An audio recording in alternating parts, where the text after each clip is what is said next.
straight to that conversation. Earlier this month, the Reserve Bank tightened the loan provisioning norms for banks and NBFCs to check the rapid surge in unsecured retail loans.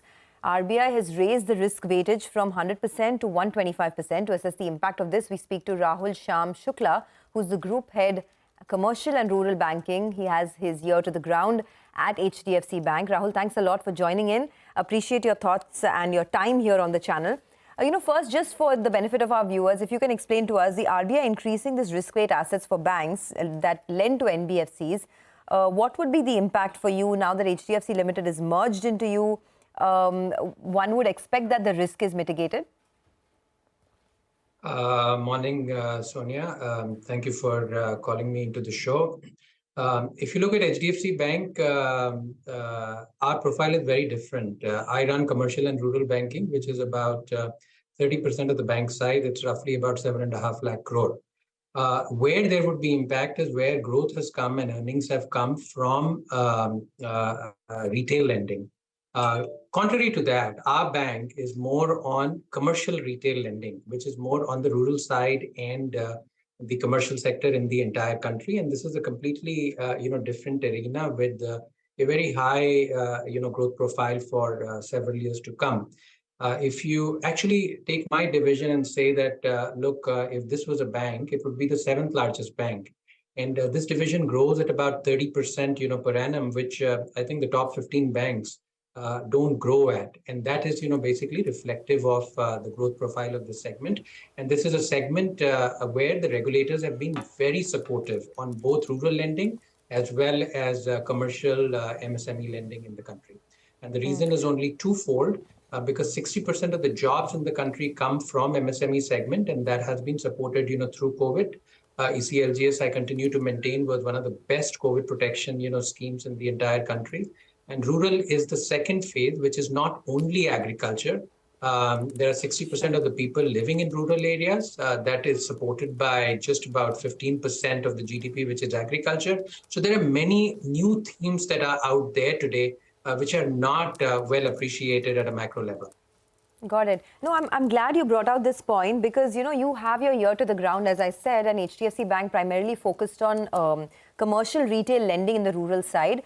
Are you seeing any risks or delays in repayments? Because the view is, one narrative is that because of inflation, growth could be affected in the rural areas and hence, that could hit repayments a bit. In the commercial lending side, any impact there? Both agri and non-agri? In agri lending, the rubber hits the road on September 30th and March 31st when you go out and debit the interest, and, it is almost timed with the harvest cycle, right? So you collect, three things. One is interest, one is principal, and the third is basically the resolutions of, past bad debt, right? Where the farmer had an issue and, was not able to pay back in time. Now, all of these three things are very strong at this point of time, stronger than what you have seen in the last, 3 to 5 years. This has been my personal experience. And I think underlying this is not a one-off. There's been a dramatic change in the economic status of a farmer. Number one, whether you're a large farmer or a small farmer, and this is a country of small farmers. Out of 12.5 crore farmers in the country, 10.5 crore are small and marginal. That is, the status. So their ability to get better price in the market has considerably enhanced. There is also improved productivity due to not only fixed asset creation, but also because of better inputs. And the fixed asset creation is something that is new. Right. For example, if you look at Agri Infra Fund, that has created, basically pesticide spray using, drones and so on and so forth. There's a local warehouse creation, ability to store. And today the farmer has multiple sources of income. No, absolutely. I mean, it's not just the land, but of course, other sources as well. Rahul, hi, good morning. Great to speak with you. And I think you put it so well. Each division within HDFC Bank is like, if you rank it as a separate bank, it would rank right up there within the top 5, top 10. As far as size goes, so it's huge. Morning, Prashant here. Rahul, if you can give us a sense of how the business momentum itself is looking right now across the AUM that you manage. And is it as healthy as ever? Is there any kind of slowdown which you're seeing? So in the last 2.5 years, we've grown at every quarter about 30% YOY whenever we've, come out with results. And the second thing is that between FY23 and FY26, we basically think we will double our income contribution to the overall banking book. After all, this is not only the largest book, but the fastest growing and the highest return generating.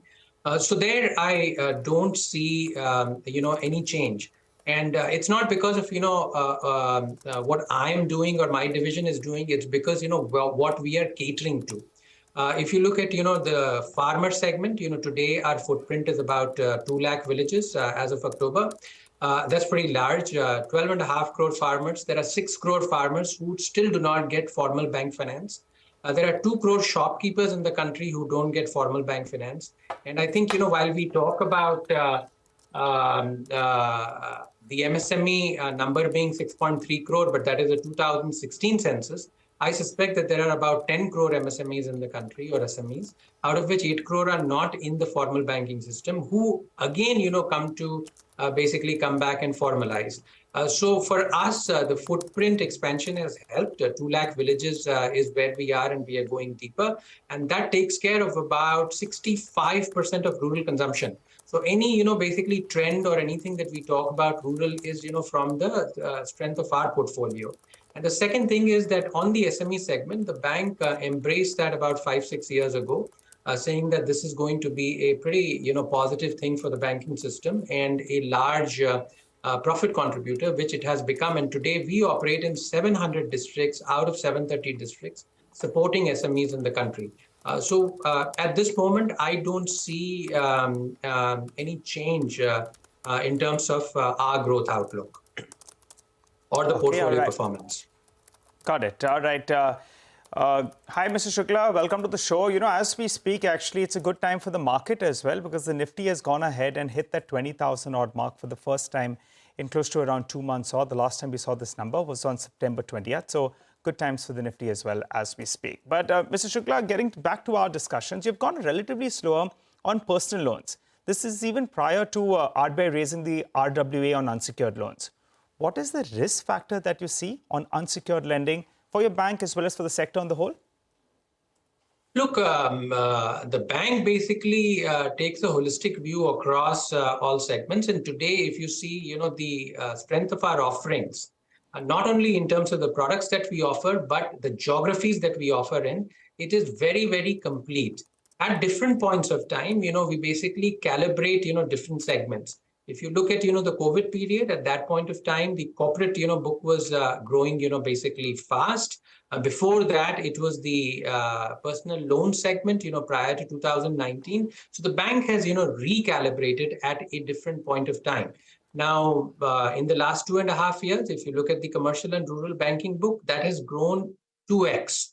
And the liabilities that basically come from the customer segment has grown even higher than 2x, and that is how we calibrate at different points of time. It is just a view that management has together with risk, which is what we take, and we go out and recalibrate. So today, at the end of the day, commercial retail is something that what we focus on, and that seems to be a positive side where we see a lot of banks coming in. Okay. Are there any risks in the system? I'm asking because, in the rural area, in the last 6 months, if you look at it, right, because of unseasonal rains, you've had an impact on spaces like tractors, for example. Tractors have actually seen a degrowth while the rest of the market in the auto space is growing quite well. That's generally a barometer of rural trends. Are there any risks that you see in the system currently? So, Sonia, look at it this way. In the last 40 years, there's been unseasonal floods, unseasonal rains, drought, El Nino, and so on and so forth. But you will not find, the crop production going down, right? That is a fact that we have to assume. The second is that there is inflation, and obviously there will be an impact if you go into the first quarter. But the rural consumption remains strong. And this is not basis, what the data that people look at, generally in the bigger cities. Now, there's been a substitution from global brands to national brands. A lot of global brands have actually become national brands. But today, if you go out and see, there is a transfer of, basically substitution from national brands to local brands. Somebody wants to eat, whether it is the bhujia or the chana, which is basically made locally and distributed locally at that particular price point. And those, if you look at the SME segment, all of those, names are growing at 25 to 30% in volumes. That is one is basically consumption, and consumption is being driven by multiple sources of income. Today, the farmer is no longer just a rice farmer because he knows that if you are cultivating rice, you're getting only 25,000 rupees an acre. But if you do banana, it's roughly 5 lakh rupee an acre. Secondly, the women are in the self-help group. There is somebody who works in a local school. There is a shop in the mandi. There are cash flows, associated with that. And lastly, there is also the PM Kisan support, that comes through. So there are many sources of cash flow that, go out and support the farmer. So this is, what I've seen. Secondly, when you talk about risk, there are a lot of risks that people can talk about. There's geopolitics, there's global growth, there is elections, there is oil, there is national growth. But I don't see any anything that, basically says that commercial and rural banking group in HDFC Bank is going to slow down or not grow as fast as, what we've done historically, Sonia. All right. We appreciate your time here. Thanks a lot for joining in. That's HDFC Bank with what's happening with the commercial lending business, especially in the rural areas. But by